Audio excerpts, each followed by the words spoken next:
This is Jordan Peterson, Dr. Jordan Peterson, smartest Canadian, okay? What does he say about all this fucked up tiredness that we're going through? Precedent this set.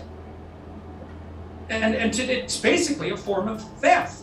Collusion between a fairly large corporate entity, GoFundMe, and the government. It's like collusion between the government and the press, which is almost total now in Canada.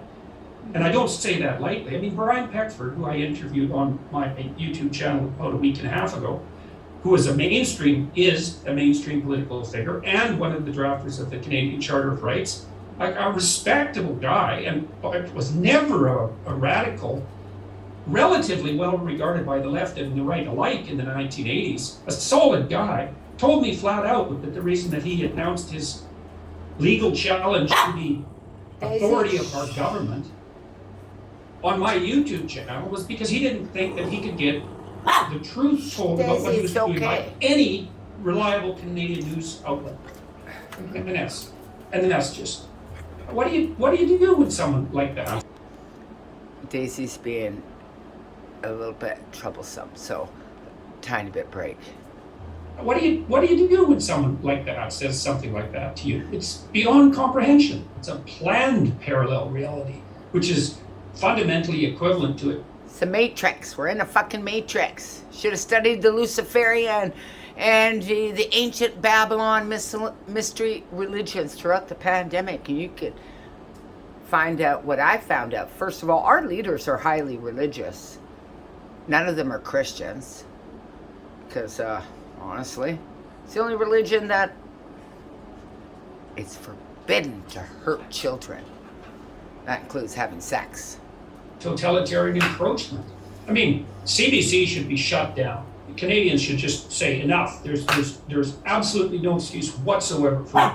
I already yelled at them today because I didn't come back normal from my medical malpractice at Satanic Paul's Hospital. From actually I was dead for 3.5 minutes. It wasn't even a near dead. You know, it was, you're in a different fucking dimension. Another single dollar of Canadian taxpayer money to go to support that appallingly corrupt, ideologically warped. Fucktards. They're fucktards. Come on, say it, Dr. Peterson. Politically correct, collusionary media source with the federal government. It's inexcusable. And the rest of the media, well, it's part of their pronounced death spiral. You see a little exception to that.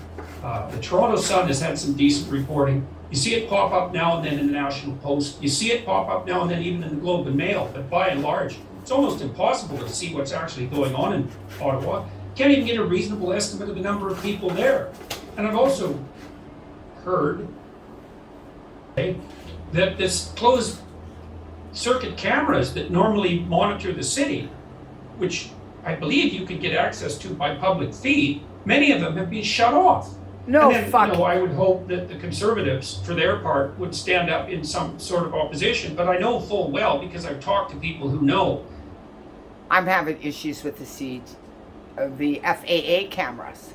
Okay, sometimes they're shut down, the ones I want to see. And Canada puts triangles. The sun goes past a triangle. How the hell does that happen unless it's a sun simulator?